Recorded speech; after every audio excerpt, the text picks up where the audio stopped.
Thank you very much, fellow Kenyans. I'm Babu Owino. I'm Member of Parliament for Embakasi East constituency. Today I want to talk about the reason why I will vote no for the finance bill that is coming up for the third reading stage. Number one, I would like to talk about economics and generally dissect this finance bill and whether it is good for Kenyans or not. And the simple conclusion is that this finance bill is very hazardous, very unhealthy, very depressing, very traumatizing for Kenyans, and therefore Kenyans must never accept it. And basically I want to advise William Ruto, that if you must lie, then you must lie like a priest.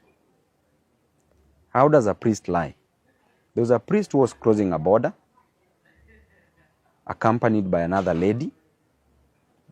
This lady carried something that she ought to have declared at the border.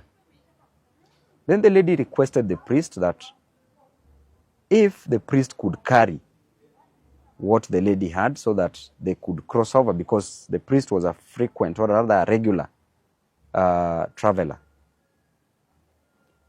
So the lady took what she had, put in the priest's pocket. Upon reaching where they were supposed to declare whatever they had, the security officer asked the priest, "Bwana priest, what do you have to declare?" The priest said, "From my belt upwards, I have nothing to declare." Then the security officer asked the priest, "What about from your belt downwards?" The priest said that from my belt downwards, I have something precious to ladies. Then basically the security officer smiled and let the priest pass. So I want to advise Ruto, if you must lie, lie like a priest. Number one, I want to discuss, or rather base my argument on economics and what we call the macroeconomic fundamentals.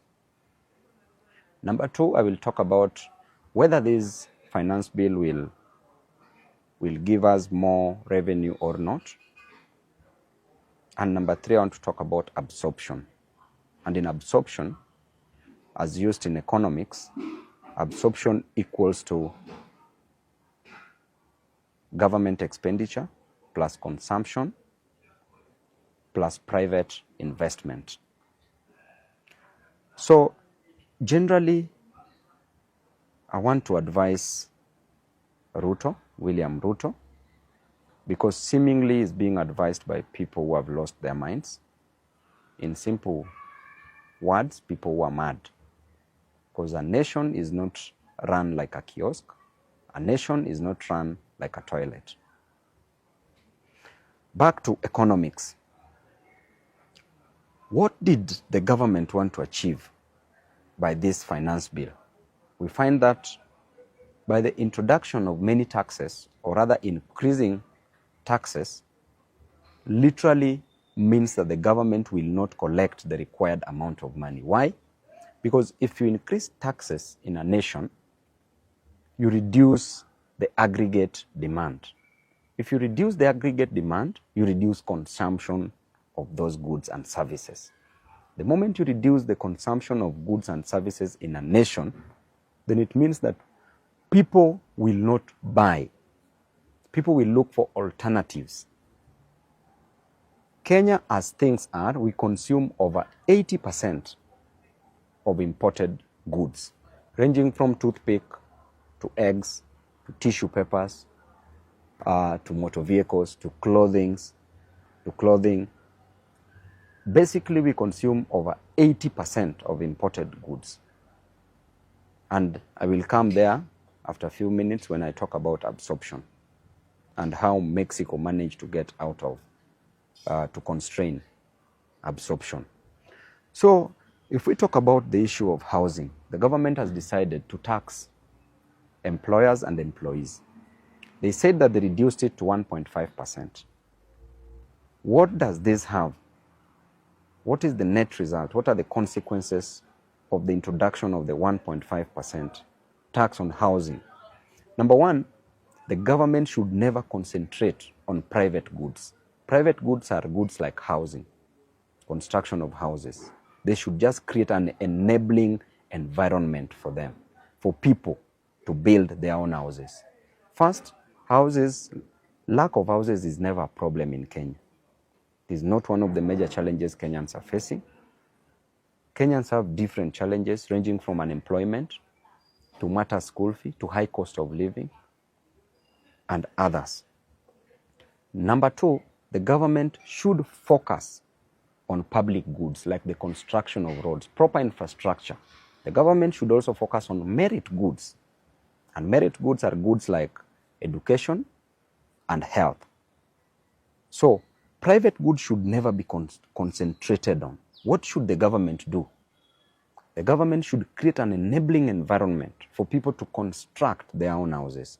If there is any land lying fallow and this land has electricity, this land has water, this land has proper road networks, then the government should ensure that they reduce the cost of land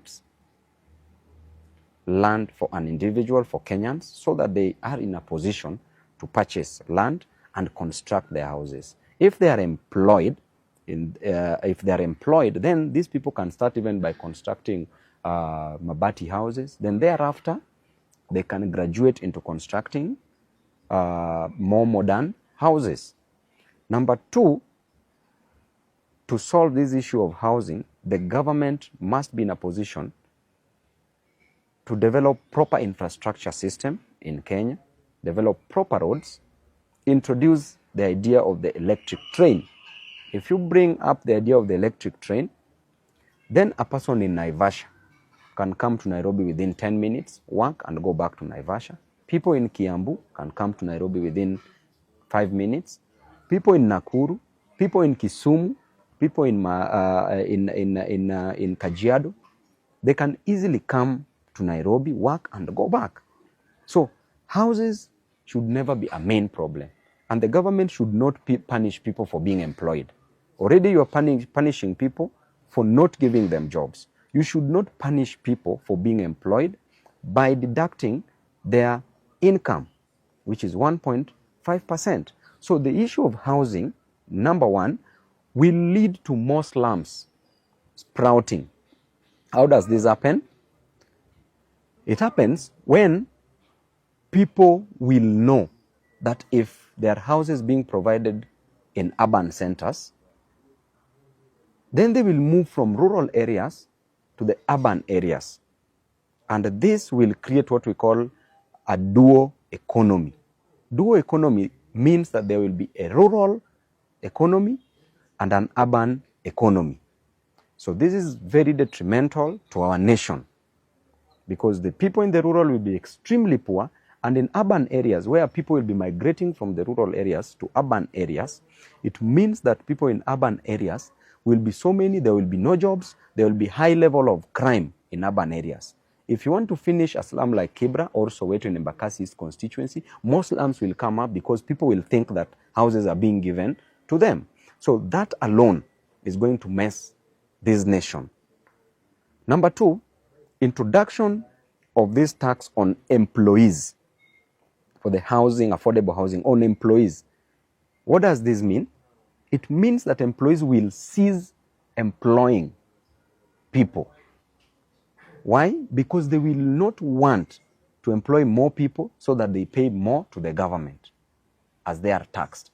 So it means that there will be an introduction of capital, the machines, to do the work that's supposed to be done by human beings. So this introduction of the affordable housing will also lead to unemployment. So if you ask me about housing, it is a balderdash, pure nonsensical. It is something that does not add value to our nation. Just create an enabling environment, let people build their own houses. Number two, on the issue of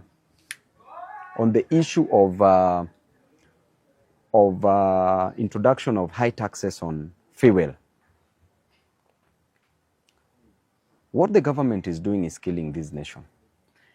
If you increase fuel, you literally increase the value of anything, any good and service that is supposed to be transported or exported from one area to the other. So what is the government doing? If you increase that, machines that are used in the farm are using fuel, therefore the cost of production will be high, the cost of manufacturing will be high. Agricultural produce, their cost will be high because they must be transported from one area to the other. The seedlings are transported from one area to the other. Even fertilizer is transported from one area to the other. Therefore, their cost will go up automatically. Therefore, you're even killing the agriculture industry, the production, or rather the manufacturing industry. You are killing all these industries. Now, what will happen? People will stop using their cars. People will start using alternative ways like walking to work. Some will start pulling their cars. Some will use bicycles, motorcycles. Some will use matatus. And that, you can see what that is going to cause to Kenyans. Therefore, the government should literally stop the idea of increasing tax on fuel because it will lead to high cost of living. Instead, as I said, that Kenya, we depend on 80% of imported goods. With these 80% of imported goods, our economy, every money that we get in our economy mostly will go to the foreign companies, will go to the foreign countries. There's a leakage and most of our money will be used in foreign countries. Our nation, we consume 80%, over 80% of foreign goods, as I said, ranging from toothpick to eggs to even chicken, to tissue papers, to clothes, to motor vehicles, so many things, over 80%. And with the consumption of that, what should the government do? If we are now concentrating on consuming so many foreign goods, therefore the government should introduce what we call the mercantilism, the mercantile system or mercantilism, which is a form of economic nationalism.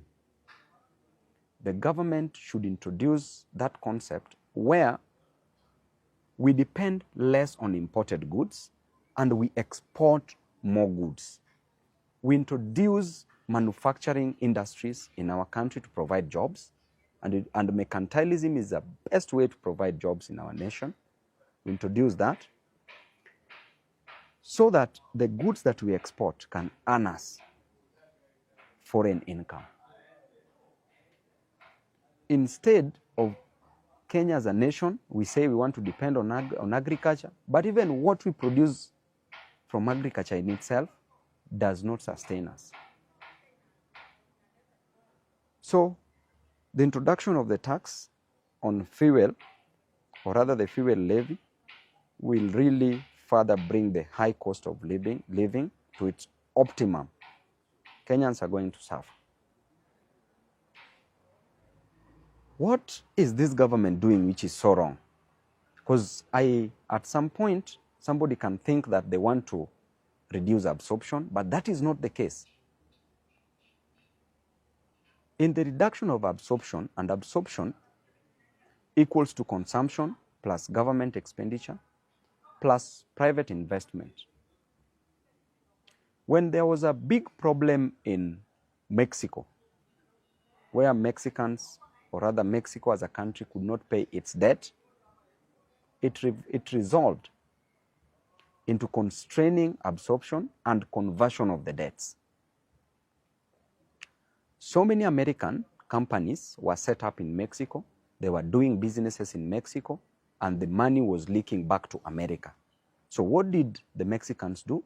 They lowered absorption. They constrained absorption. And the businessmen from America who were in Mexico had to move from Mexico back to their countries. And the money was no longer leaking. The money was being spent into the Mexico economy. In our country, what is happening? We are doing the opposite. we are encouraging the foreign investment in our country. For example, look at the Absa Bank. Absa Bank registered 46 billion profit in its first quarter. By the end of the year, they shall have registered 200 billion, approximately 200 billion Kenya shillings as a profit.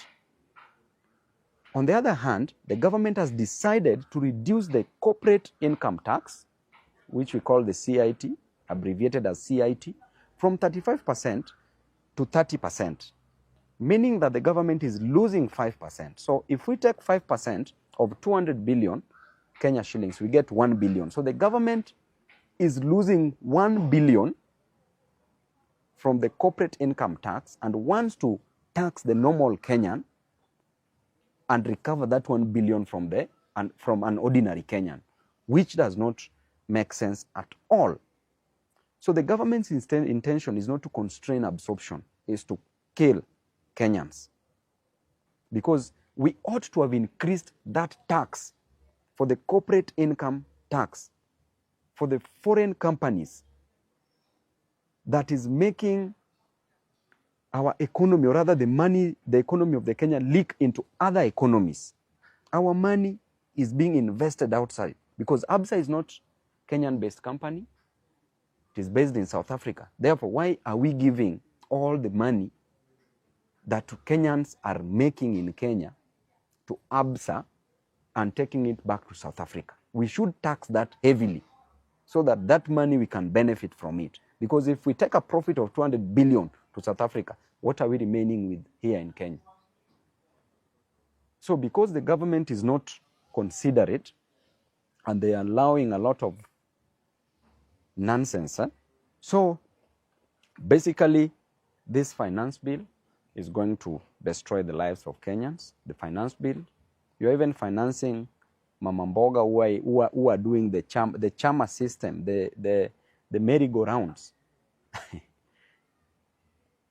And indeed, this bottom up means taking money from the bottom, from the Mama Mbogas, from the hustlers, taking it up in form of a tax.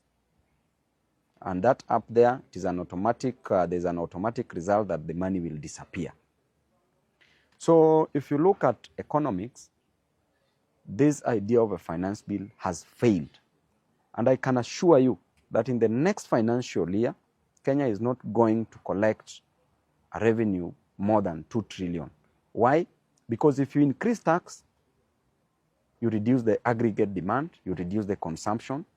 Therefore, you cannot collect. As simple as that. So whoever is advising William Ruto, I think that person must have come from another planet, not from our planet. Thank you and God bless you.